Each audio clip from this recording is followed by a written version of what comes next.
Welcome to Telugu one. Palnadu జిల్లాలో 10 ఏళ్ల వైకాపా పాలనలో సాగిన అరాచకాలు సార్వత్రిక ఎన్నికల పోలింగ్ రోజు కొనసాగాయి. పల్నాడు జిల్లాలో మొత్తం 7 ఎమ్మెల్యేలు అధికార పార్టీ వారే కావడంతో 5 ఏళ్లలో అధికార యంత్రాంగం మొత్తం వారి కనుసన్నల్లోనే నడిచింది. మాచర్ల ఎమ్మెల్యే పిన్నెల్లి రామకృష్ణారెడ్డి పాల్వాయి గేట్లో ఈవీఎం ధ్వంసం చేసిన వీడియో బయటికి రావడంతో పిన్నెల్లి సోదరులు పరారీ కావడంతో పోలింగ్ నాటి అరాచకాల వీడియోలను కొందరు ధైర్యంగా సామాజిక మాధ్యమాల్లో పెడుతున్నారు. దీంతో పల్నాడులో వైసీపీ నేతల దౌర్జన్యాలు ఏ స్థాయిలో జరిగాయో అని ప్రజలు విస్మయం వ్యక్తం చేస్తున్నారు. నరసరావుపేట ఎమ్మెల్యే గోపిరెడ్డి శ్రీనివాసరెడ్డి పోలింగ్ రోజు అనుచరులతో 10ల సంఖ్యలో వాహనాలతో పోలింగ్ కేంద్రాల్లో తిరుగుతూ హడావుడి చేయడంతో ఎన్నికల సంఘం ఆయన్ని గృహ నిర్బంధం చేయాలని ఆదేశించింది. గృహ నిర్బంధం చేసిన నిమిషాల వ్యవధిలోనే తాను ఓటు వేయాలంటూ బయటకు వచ్చిన ఎమ్మెల్యే ఓటేసిన తర్వాత పోలింగ్ కేంద్రం ఎదురుగా ఉన్న పాత ప్రభుత్వ ఆసుపత్రిలోకి వెళ్ళి అనుచరులను రెచ్చగొట్టి బయట ఉన్న టీడీపీ అభ్యర్థి అరవింద్ బాబు వాహనాలపై దాడి చేయించారు. అరవింద్ బాబు వాహనం ఎక్కగానే ఆయనతో పాటు ఉన్న వాహనాలు వెడుతున్న సమయంలో వైసీపీ మూకలు దాడి చేస్తూ టీడీపీ వారిని వెంటబడి కొట్టారు.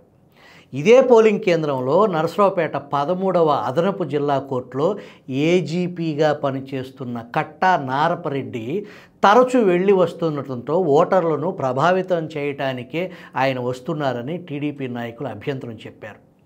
వైసీపీ మూకలు టీడీపీ వారిపై దాడి చేస్తుండగా నారపరెడ్డి కూడా గట్టిగా అరుస్తూ దుర్భాషలాడటం గమనార్హం. ఎమ్మెల్యే అనుచరులు టీడీపీ శ్రేణులపై విచక్షణారహితంగా దాడి చేస్తున్న దృశ్యాలతో కూడిన వీడియో సామాజిక మాధ్యమాల ద్వారా గురువారం వెలుగులోకి వచ్చింది. మాచర్ల నియోజకవర్గం వెల్దుర్తి మండలం కొత్త పుల్లారెడ్డి గూడెంలో ఒకే పోలింగ్ కేంద్రంలో 3 పోలింగ్ బూతులు ఉన్నాయి. ఇక్కడ టీడీపీ స్వతంత్ర అభ్యర్థి తరపున మొత్తం 9 మంది ఏజెంట్లు కూర్చున్నారు. మధ్యాహ్న సమయంలో ఎమ్మెల్యే పిన్నెల్లి రామకృష్ణారెడ్డి అక్కడికి వచ్చారు. తన బంధువైన సుబ్బారెడ్డిని పోలింగ్ కేంద్రంలోకి పంపారు. సుబ్బారెడ్డి కేంద్రం లోపలికి వెళుతూ అక్కడున్న వైసీపీ నాయకులను ఉద్దేశించి, మీకు సిగ్గులేదురా, టీడీపీ ఏజెంట్లను బయటికి పంపండి అని గట్టిగా కసిరారు. మర్యాదగా వెళ్ళిపోతే బాగుంటుందని టీడీపీ ఏజెంట్లను వారు హెచ్చరించారు.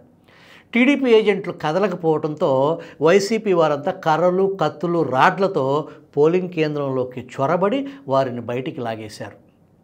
గ్రామంలోకి తరుముతూ వారి ఇళ్లపైకి వెళ్ళి కనపడ్డ వారినల్లా చితక కొట్టారు. ఇళ్లను ధ్వంసం చేశారు. రేఖ్యా నాయక్ అనే ఏజెంటును బరిసెలతో పొడిచారు. మధ్యాహ్నం నుంచి ఏకపక్షంగా వైసీపీ వాళ్లే ఓట్లేసుకున్నారు. ఎట్టకేలకు ఈ నెల 16న టీడీపీ ఏజెంట్ హనుమంతు నాయక్ ఫిర్యాదు ఇవ్వడంతో కేసు నమోదైంది. మాచర్ల మండలం రాయవరం పోలింగ్ బూత్లో 51లో టీడీపీకి ఓట్లు పడుతున్నాయని దబాయిస్తూ 2 వైసీపీ వారు పోలింగ్ కేంద్రం లోపలికి వెళ్ళి కూర్చున్నారు. టీడీపీ వారు అభ్యంతరం చెప్పడంతో విధుల్లో ఉన్న ఏఎస్ఐ వైసీపీ వారిని బయటికి వెళ్ళిపోవాలని చెప్పారు. దీంతో వైసీపీ జగదీష్ కుమార్ బయటికి వస్తూ ఏఎస్ఐకి వేలు చూపిస్తూ నీ సంగతి తేలుస్తామంటూ బెదిరించారు. పోలీసులు ఏజెంట్లు మినహా మిగిలిన వారిని బయటికి పంపించేశారు. అనంతరం అక్కడికి వచ్చిన ఎస్ఐ వైసీపీ వారు గుంపుగా ఉన్నా అడ్డుకోకుండా టీడీపీ కార్యకర్తలను అక్కడి నుంచి వెళ్ళిపోవాలన్నారు. టీడీపీ ఏజెంట్లు గాలి చంద్రశేఖర్, గాజుల కొండారావు, గాజుల నాగేశ్వరరావును పోలింగ్ కేంద్రం నుంచి బయటికి పంపించి వైసీపీ వారు ఏకపక్షంగా ఓట్లు వేసుకున్నారు. టీడీపీ నాయకులు పోలీసు ఉన్నతాధికారులకు ఫిర్యాదు చేయడంతో ఎస్ఐని అక్కడి నుంచి పంపించి టీడీపీ ఏజెంట్లను లోపల కూర్చోబెట్టడంతో పోలింగ్ మళ్ళీ ప్రశాంతంగా కొనసాగింది. పోలీసులను వైసీపీ నేతలు పోలింగ్ బూత్ వద్ద బెదిరిస్తున్న వీడియో గురువారం సోషల్ మీడియాలో వైరల్ అయింది. అధికారాన్ని అడ్డుపెట్టుకుని పెట్టలేకపోవటం, సింహం సింగిల్గానే వస్తుందని సినిమా డైలాగులు చెప్పటం, పరిస్థితులు ఎదురు తిరగగానే పిల్లిలాగా పారిపోవటం కొందరి వైసీపీ నాయకుల నైజం. మాచర్ల వైసీపీ ఎమ్మెల్యే పిన్నెల్లి రామకృష్ణారెడ్డి వారిలో ఒకరు. వైసీపీ అధికారంలోకి వచ్చాక 5 ఏళ్లు కన్ను మిన్ను కానకుండా నియోజకవర్గాన్ని పట్టి పీడించిన పిన్నెల్లి పోలీసులు తన వైపు కన్నెత్తు చూడాలంటేనే భయపడేలా వ్యవస్థలో నియంత్రించారు. ఇప్పుడు అదే పోలీసులకు దొరకకుండా కలుగులో దాక్కున్నారు. పారిపోవాల్సిన అవసరం నాకేంటి, నేను ఎక్కడికి పారిపోలేదు, కావాలంటే 2 గంటల్లో మాచర్లకు రాగలను అని బీరాలు పలికిన పిన్నెల్లి ఇప్పటికీ పరారీలోనే ఉన్నారు. పల్నాడు పులి అంటూ అనుచరులు ఇచ్చే బిల్డప్తో తెగ రెచ్చిపోతూ ఎన్నికల తర్వాత అందరికీ సినిమా చూపిస్తానని హెచ్చరించిన ఆయన పోలీసులకు దొరకకుండా దాగుడు మూతలాడారు. పిల్లిలా ఒక చోట నుంచి మరొక చోటుకి మకాం మార్చారు. పోలీసులు గురువారం కూడా పిన్నెల్లి ఆచూకీ కనిపెట్టలేకపోయారు. రాష్ట్రంలో డీజీపీ మారినా పోలీసుల తీరు మారలేదనటానికి పిన్నెల్లి పరారీ ఉదంతమే నిదర్శనం. ఎమ్మెల్యే పిన్నెల్లి కోసం పోలీసులు నిజంగానే గాలిస్తున్నారా అన్న సందేహాలు వ్యక్తమవుతున్నాయి. పిన్నెల్లి పోలీసుల అదుపులో ఉన్నారని కాసేపు, అరెస్టు చేయలేదని ఇంకాసేపు బుధవారం అర్ధరాత్రి వరకు ఊహాగానాలు కొనసాగాయి. ఆయన నరసరావుపేట కోర్టులో లొంగిపోతున్నారంటూ గురువారం ప్రచారం జరిగింది. దాంతో నరసరావుపేట, గురజాల కోర్టుల వద్ద కొందరు పోలీసుల్ని మోహరించారు. అంతకు మించి పిన్నెల్లిపై కేసులో దర్యాప్తు కానీ, ఆయన ఆచూకీ కనిపెట్టడంలో కానీ పోలీసులు గురువారం వరకు ఎలాంటి పురోగతి సాధించలేదు.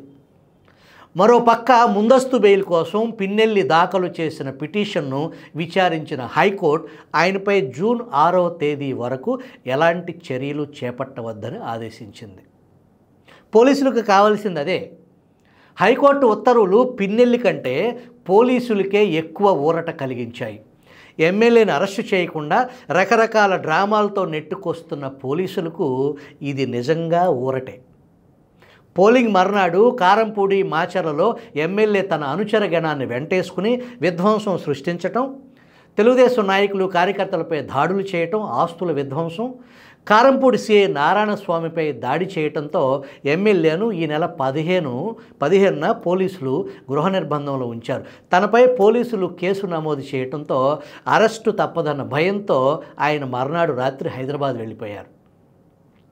ఎమ్మెల్యే పారిపోయారని ప్రచారం జరగడంతో అక్కడ శాంతి భద్రతకు భంగం కలగకుండా ఉండేందుకే హైదరాబాద్ వచ్చాను తప్ప తాను పారిపోలేదని, కావాలంటే 2 గంటల్లో మాచర్లకు రాగలనని ఆయన టీవీ ఛానళ్లకు ఇంటర్వ్యూలు ఇచ్చారు. ఇలా బహిరంగంగా టీవీ ఛానళ్లకు ఇంటర్వ్యూలు ఇస్తూ ప్రతిపక్ష నాయకులను సవాలు విసురుతున్న పోలీసులు ఆయన్ను అరెస్టు చేసేందుకు కనీసం ప్రయత్నం చేయలేదు. ఈ నెల 13న పోలింగ్ సందర్భంగా పాల్వాయి గేట్ పోలింగ్ కేంద్రంలో ఈవీఎంను పిన్నెల్లి నేలకేసి కొట్టిన వీడియో ఈ నెల 21న వెలుగులోకి వచ్చింది. దీనిపై కేంద్ర ఎన్నికల సంఘం ఆగ్రహం వ్యక్తం చేయడంతో విధిలేని పరిస్థితుల్లో పోలీసుల్లో కదలిక వచ్చింది. పిన్నెల్లి కోసం ప్రత్యేక బృందాలతో గాలింపు చర్యలు చేపట్టారు. ఏపీ పోలీసులు హైదరాబాద్లోని పిన్నెల్లి ఇంటికి సమీపంలో వేచి ఉండటం, కాసేపటికి ఆయన ఇంటి నుంచి బయటకు వచ్చి ఆ కారును వెంబడించడం, కొంత దూరం వెళ్ళాక నిలిచిపోయిన కారులో పిన్నెల్లి లేకపోవటం, ఈయన కారు దిగి రోడ్డు దాటి మరో కారులో హైదరాబాద్ వైపు వెళ్ళిపోయారని ఎమ్మెల్యే కారు డ్రైవర్ గన్మెన్ చెప్పడంతో పోలీసులు అవాక్కై ఒట్టి చేతులతో వెనుదిరగటం వంటి పరిణామాలు బుధవారం జరిగాయి. ఇదంతా నిజంగానే జరిగిందా, పోలీసులు పండించిన హైడ్రామానా అన్న విషయంలోనూ సందేహాలున్నాయి. మరొక పక్క ఎమ్మెల్యే పిన్నెల్లి రామకృష్ణారెడ్డి, ఆయన సోదరుడు వెంకటరామరెడ్డి విదేశాలకు పారిపోయారని కూడా విస్తృతంగా ప్రచారం జరిగింది. పిన్నెల్లిపై చర్యలు తీసుకోవద్దని హైకోర్టు ఉత్తర్వులు గురువారం రాత్రి వచ్చాయి. అంతకుముందు పోలీసులు ఏం చేశారు? పోలింగ్ కేంద్రంలో ఈవీఎంను ఎమ్మెల్యే ధ్వంసం చేసినప్పుడు 2 కానిస్టేబుల్ అక్కడే ఉన్నారు. పోలింగ్ కేంద్రంలోకి వెళుతున్న ఎమ్మెల్యేను అడ్డుకోలేదు. ఆ తర్వాత అయినా ఉన్నతాధికారులకు చెప్పలేదా ఆ పోలీసులు? అలాగైతే వారిపైన ఎందుకు చర్యలు తీసుకోలేదు? రెంటచింతల ఎస్ఐని సస్పెండ్ చేసినప్పుడే ఎమ్మెల్యేని ఎందుకు అరెస్ట్ చేయలేదు? ఆయన పొరుగు రాష్ట్రానికి పారిపోయే వరకు ఎందుకు ఆంధ్రప్రదేశ్ పోలీసులు నిమ్మకు నీరెత్తినట్టు ఊరుకున్నారు? ఎమ్మెల్యేతో పాటు ఉన్న గన్మెన్లు పోలీసులే కదా, వారిని సంప్రదించి ఎమ్మెల్యే ఆచూకీ ఎందుకు తీసుకోలేకపోయారు? హైదరాబాద్లో ఎమ్మెల్యేని అరెస్ట్ చేయడానికి వెళ్ళామని చెబుతున్న పోలీసులు ఆయన ఇంట్లోకి వెళ్లకుండా బయట వేచి ఉండటం ఏంటి? ఆయన కారు ఇంట్లో నుంచి బయటకు వెళుతుంటే అక్కడే అడ్డుకోకుండా వెంబడించటం ఏంటి? చివరికి కారులో ఎమ్మెల్యే లేరని, పారిపోయారని చెప్పటం ఏంటి? ఇదంతా పోలీస్ చేతగానితనం కాదా? అన్న విమర్శలు వెల్లువెత్తుతున్నాయి.